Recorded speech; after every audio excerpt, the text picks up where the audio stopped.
Hi అండి. అందరూ బాగున్నారనుకుంటున్నాను. ఇంకా బాగుండాలని మనస్ఫూర్తిగా కోరుకుంటూ welcome back to our channel. ఏం చేస్తున్నారు? ఎలా ఉన్నారు? కింద కామెంట్‌లో చెప్పండి. నేను చాలా బాగున్నాను.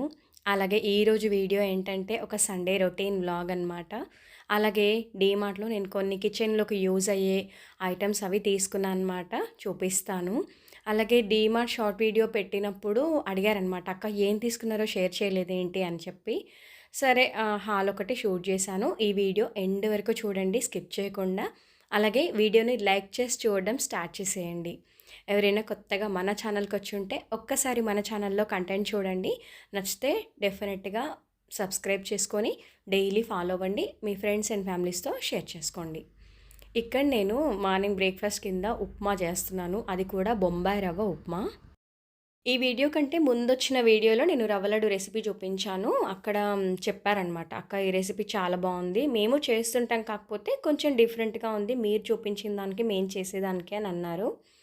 ఇలా మీరు కామెంట్ చేసిన ప్రతిసారి నాకు చాలా హ్యాపీగా అనిపిస్తుంది. అంటే ఏదైనా మాట్లాడాలనుకున్నా, ఏదైనా విషయం షేర్ చేసుకోవడానికి, మీతో నాకు కనెక్ట్ అవ్వడానికి ఎక్కువగా కామెంట్ బాక్సే నాకు చాలా బాగా అనిపిస్తుంది. ఎందుకంటే ఒక్కొక్కసారి నేను రెసిపీ షేర్ చేస్తూ ఉంటాను. అంటే లాస్ట్ టైం నేను మెంతికూర రెసిపీ షేర్ చేసినప్పుడు ఒక సిస్టర్ చెప్పారనమాట. "అక్క కొంచెం మీరు మిల్ మేకర్ గనక యాడ్ చేసి చేస్తే చాలా బావుంటుంది. ఒకసారి ట్రై చేయండని." ఇలాంటివి బావుంటాయి. అవును మా ఈరోజు టిఫిన్ ఏంటిది? ఉప్మా తల్లి. సండే రోజు కూడా ఉప్మానా? ఇవాళ ఒక్కరోజు అడ్జస్ట్. మధ్యాహ్నానికి బిర్యానీ చేస్తా. అందరి ఇంట్లోనూ ఇలాగే ఉంటుందా? లేదంటే నాకే ఇలా జరుగుతుందా అర్థం గాదు. ఉప్మా అంటే చాలు మొహాలు ఒక రకంగా పెట్టేస్తారు. అంటే బొంబాయి రవ్వతో చేసేది కొంచెం ఇష్టపడరు వాళ్ళు. కానీ ఏదో ఒకలాగా డెకరేటివ్‌గా వాళ్ళకి నచ్చేలాగా కంటికింపుగా చేస్తూనే ఉంటాను. అయినా గూడా అంతే అనమాట. ఇంకా ఇవాళేంటంటే బిర్యానీ చేస్తున్నాను. అది గూడా మటన్ బిర్యానీ. చాలా ఈజీగా చేయొచ్చనమాట. నేను చూపించే స్టైల్‌లో అయితే చాలా టేస్టీగా గూడా ఉంటుంది. ఇక్కడ నేను ప్రెషర్ కుక్కర్ తీసుకున్నా. ఎందుకంటే ఇందులోనే ఉడికిస్తాను గాబట్టి. అందులో ఒక 2-3 స్పూన్స్ పెరుగు వేసుకున్నాను. అలాగే కొంచెం పసుపు, అల్లం వెల్లుల్లి పేస్ట్, కారం, ధనియా పౌడరు, కొంచెం సాల్ట్, అలాగే గరం మసాలా, కొంచెం జీరా పౌడరు, ఓల్ గరం మసాలా కొంచెం యాడ్ చేసుకున్నాను. అలాగే బ్రౌన్ ఆనియన్స్. ఇవి నేను కొంచెం ఎక్కువగానే వేయించి ఫ్రిడ్జ్‌లో స్టోర్ చేసుకుంటాననమాట.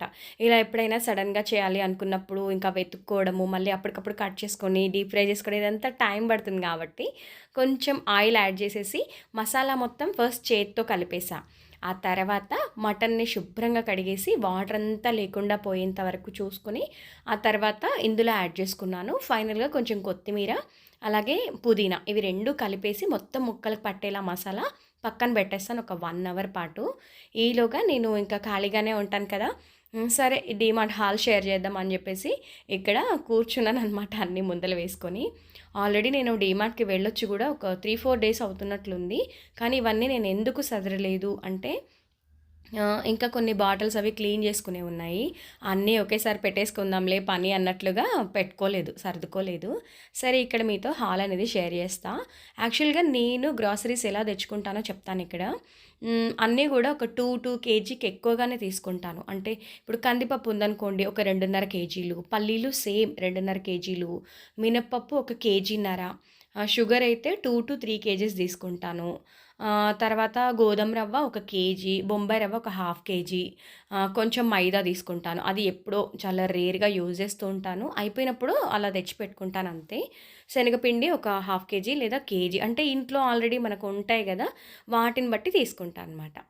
అలాగే ఇక్కడ కిచెన్‌లోకి తీసుకున్నానని చెప్పాను గదా! ఈ పాన్ నాకు తీసుకోవాలని చాలా రోజుల నుంచి నేను దాదాపు డీమార్ట్‌కి వెళ్ళానంటే ఫస్ట్ నేను ఈ ట్రైప్లైకే చూస్తుంటాననమాట. అయితే ఇది ఇంతకుముందు నాకు ప్రైస్ ఎక్కువ అనిపించింది. ఈసారి 649కే వచ్చిందనమాట. ఇది ట్రైప్లై పాన్ అనమాట. మనము ఫ్రైస్ చేసుకోవచ్చు. లేదంటే ఆమ్లెట్స్ గానీ, అలా ఏవైనా డీప్ ఫ్రైస్ దేనికైనా యూజ్ చేయొచ్చు. ఇందులో స్టీల్ క్వాంటిటీ ఎక్కువుంటుంది. అల్యూమినియం క్వాంటిటీ చాలా తక్కువగా ఉంటుందనమాట. బాటమ్ మందంగా ఉండడం వల్ల ఏదైనా ఈజీగా వండేసుకోవచ్చు. ఇంకా అడుగు గూడా అంటదనమాట. ఇంకపోతే ఇది డీప్ ఫ్రైది. ఇది చాలా బాగా నచ్చింది.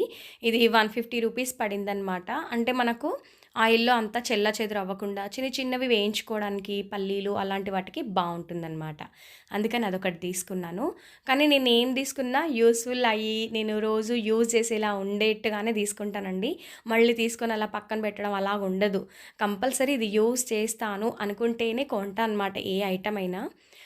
ఇంకొకటి ప్రైస్ గూడా చూసుకుంటాను. హెవీ ప్రైజెస్ అవి పెట్టను నేను. ఇదేమంటే గ్లాస్ జార్. ఇది ఇంతకుముందు నాకెందుకో చాలా ప్రైజీగా అనిపించింది. కానీ ఇది చాలా తక్కువగొచ్చిందనమాట. మరి ఈసారే ఇలా ఉందా నేనే గమనించుకోలేదా నాకు ఐడియా లేదు. ఇది కంప్లీట్‌గా గ్లాస్ జార్. ఇదెందుకు తీసుకున్నాను అంటే, ఇప్పుడు మనం సబ్జా సీడ్స్ అని, లెమన్ జ్యూస్ అని, అలాంటి కొంచెం ఎక్కువ ఎక్కువ క్వాంటిటీలో చేస్తూ ఉంటాం జ్యూసెస్ అని. అయితే అలాగని స్టీల్ దాంట్లో చేయలేము. స్టోర్ చేయలేము. లేదంటే ప్లాస్టిక్ దాంట్లో చేయలేము. అలా గ్లాస్‌దైతే బెటర్ అని నేను ఎప్పటినుంచో అనుకున్నాను. అది నాకు 169 రూపీస్‌కొచ్చింది. ఇంకా ఈ పాట్స్ అనమాట ప్లాంట్స్ పెట్టుకోవడానికి. ఇది ఇండోర్‌గా పెట్టుకోవచ్చు లేదా బయట గూడా పెట్టుకోవచ్చు. నేను ఆల్మోస్ట్ వైట్ పాట్స్‌ని ఎక్కువ ప్రిఫర్ చేస్తూ ఉంటాను. నాకు చాలా ఇష్టం అనమాట. వైట్ అనేది ఏ రూమ్‌కైనా అలాగా లుక్ అనేది వచ్చేస్తుందనమాట. ఇవి గూడా చాలా తక్కువ అనిపించింది. అంటే నర్సరీలో చూసేదానికి దీనికి చాలా తక్కువే అనిపించింది. అవి ఒక 2 పట్టుకొచ్చేసా. ఇంకా పోతే నెక్స్ట్ సమ్మర్ వస్తుంది గదా! కొంచెం ఇంట్లో లూజ్‌గా ఉండే డ్రెసెస్ వేసుకోవడానికే నేను ప్రిఫర్ చేస్తూ ఉంటా. అందుకని చెప్పేసి సరే ఇదొక ప్యాంట్ నచ్చి తీసేసుకున్నాను. బ్లాక్ గదా! దేనికైనా అలా సెట్ అయిపోతుంది. నేను క్లాతింగ్ అంటే ఎక్కువ ఏం తీసుకోనండి. పిల్లల కోసం కొంచెం షార్ట్స్, టీ షర్ట్స్ అలా ఎక్కువ వాళ్ళు ఎదిగిపోతున్నారు గదా పిల్లలు. వాళ్ళకి అవే బట్టలు ఇంకా అలా రావు కాబట్టి అప్పుడప్పుడు కొత్త కొత్తవిగా తీసేస్తుంటాను. చిన్నగా అయిపోయినయన్నీ పక్కన పడేస్తూ ఉంటాననమాట. ఇంకపోతే ఇవి పిల్లో కవర్స్. నేను చూసుకోలేదు. ఒక మిస్టేక్ చేశాను ఇందులో. ఒకటేమో ఇప్పుడు నేను చూపించిన ఆరెంజ్ ఏమో కాటన్ ఫ్యాబ్రిక్ అనిపిస్తుంది. ఆ పింక్ షేడ్‌లో ఉన్నది ఎందుకో కొంచెం కాటన్ ఫ్యాబ్రిక్ కాదు అని అనిపిస్తుంది. నేను కలర్స్‌కి ఇంపార్టెన్స్ ఇచ్చాను గానీ, ఆ ఫ్యాబ్రిక్ ఒక్కటి చూసుకోలేదు. ఇదొక్క మిస్టేక్ ఎలా జరిగిందో నాకు అర్థం కావట్లేదు. ఇంకా కామన్‌గా డీమార్ట్ హాల్ అయితే అంతే అండి. నేను ఇంకా మరీ హెవీగా ఏం షూట్ చేయలేదు. ఇంకొకటి మన వ్లాగ్ కూడా చాలా లెంతీగా అయిపోతూ ఉంటుంది. ఇందాక నేను మ్యారినేట్ చేసి పెట్టాను కదా మటన్, ఆ ప్రెషర్ కుక్కర్ అలాగే కొంచెం ఆనియన్, కొంచెం పచ్చిమిర్చి యాడ్ చేశాను. ఇంక అంతా కూడా కలిపేసి ప్రెషర్ కింద పెట్టేసా. అందులో నేను ఎలాంటి వాటర్ యాడ్ చేయలేదు. జస్ట్ ఒక 2-3 విజిల్స్ ఇస్తే సరిపోతుంది. అందులోనే వాటర్ అనేవి ఊరుతాయన్నమాట. ఇక్కడ బాస్మతి రైస్ కూడా నానబెట్టేసాను అప్పటికే. ఇంకా అవి ఉడకడం కోసం అని చెప్పేసి బౌల్‌లో మంచిగా వాటర్ తీసుకొని అందులో మనం బిర్యానీ కోసం యూజ్ చేసే హోల్ గరం మసాలా వేసుకున్నాను. కొంచెం ఆయిల్, సాల్ట్, ఇంకా కొంచెం కొత్తిమీర, పుదీనా, ఆల్రెడీ అల్లం వెల్లుల్లి పేస్ట్ కూడా యాడ్ చేశాను అనమాట. బాగా తెరలకాగుతాయి కదా వాటర్, అప్పుడు నేను రైస్ అనేది యాడ్ చేసుకుంటాను. నేను బాస్మతి రైస్ ఉడికించేటప్పుడు చాలా జాగ్రత్తగా ఉంటా. ఎందుకంటే అది ఏమాత్రం మెత్తగా అయిపోయినా బిర్యానీ ఆ లుక్ కానీ, ఆ కలర్ కానీ అంతా అవుట్ అయిపోతుంది.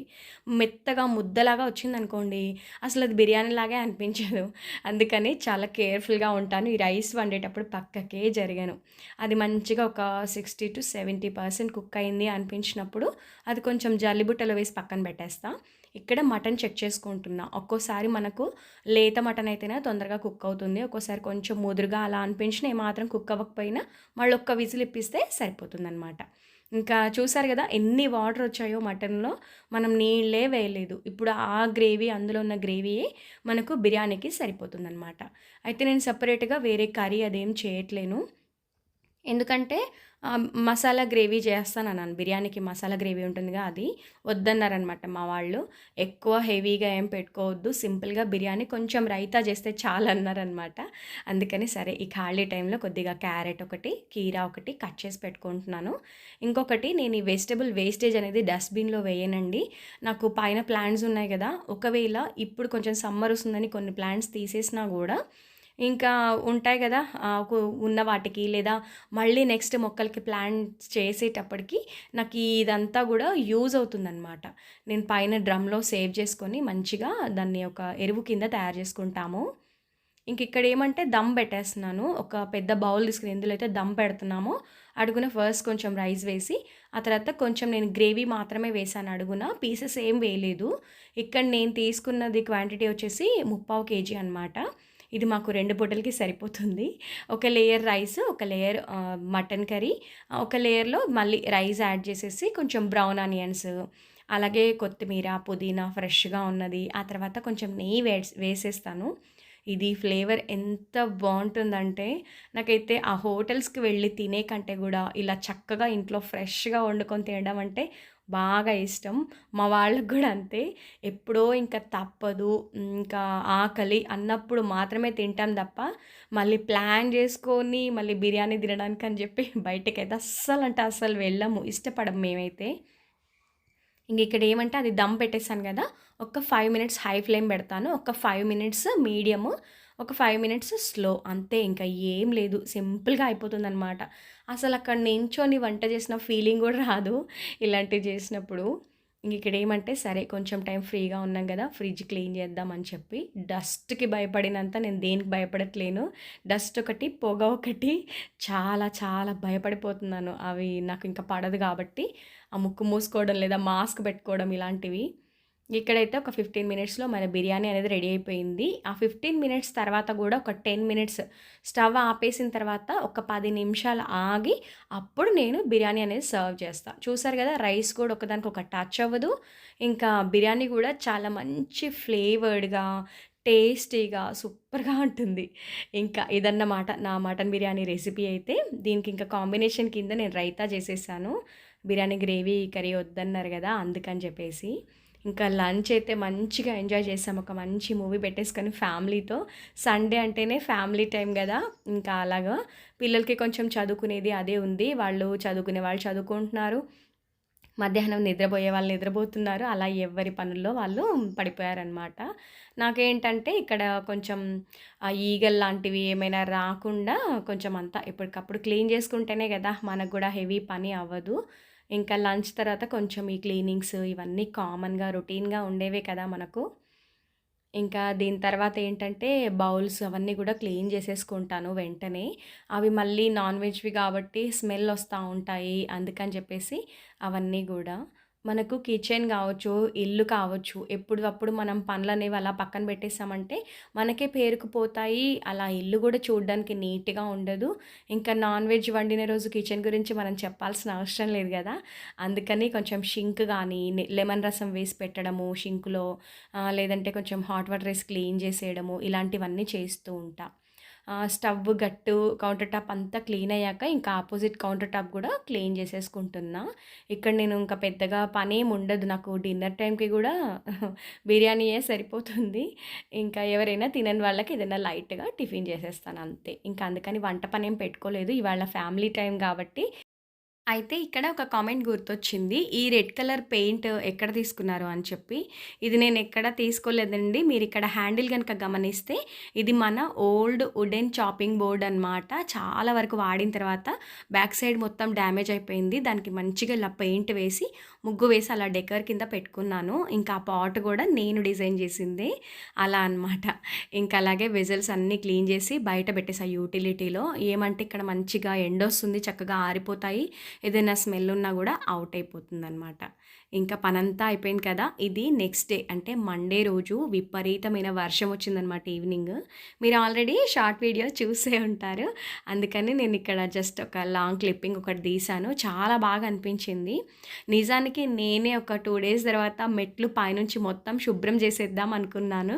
కానీ వరుణదేవుడొచ్చి ఆ పని గూడా తగ్గించేశాడనమాట. మొత్తం ఎంత నీట్‌గా అయిపోయాయో. బేసిక్‌గా చెప్పాలంటే మొత్తం మేడ పైనుంచి కడుక్కొచ్చి నేను స్టెప్స్, కింద సెల్లార్ ఇంత పెద్ద పనుంటుంది. కానీ నాకు కొంచెం ఆ పనైతే తగ్గించినట్లే అనిపించిందనమాట. అంత పెద్ద వర్షం వచ్చింది. మొత్తం ఎక్కడి దుమ్ము అక్కడ కొట్టుకుపోయి చాలా రిఫ్రెష్‌గా అనిపించింది. కానీ వర్షం రావడం వల్ల వెదర్ అంతా గూడా చాలా కూల్ అయిపోయిందండి. ఇంకా చెప్పాలంటే ప్లాంట్స్ మీద ఉండే దుమ్మంతా కొట్టుకుపోయి ఎంత అందంగా కనిపిస్తున్నాయో అసలు. యాక్చువల్‌గా ఇక్కడ ఒక కామెంట్ గురించి మాట్లాడుకుందాం. ఏమంటే మీ గార్డెన్ టూర్ చూపించండి అని చెప్పి. బేసిక్‌గా చెప్పాలంటే ఇప్పుడు చాలా వరకు ప్లాంట్స్ తీసేస్తున్నా. వీడియో ఇంతవరకు చూసారంటే మీకు ఏదో ఒక పాయింట్ నచ్చి ఉంటుంది గదా! నచ్చుంటే డెఫినెట్‌గా ఒక లైక్ ఇవ్వండి. ఏదైనా చెప్పాలనుకుంటే కామెంట్ చేయండి. నేను మీకు రిప్లై ఇస్తాను. మరొక మంచి వీడియోతో మళ్ళీ మీ ముందుంటాను. అంతవరకు సెలవు. బాయ్ అండి. Thank you for watching.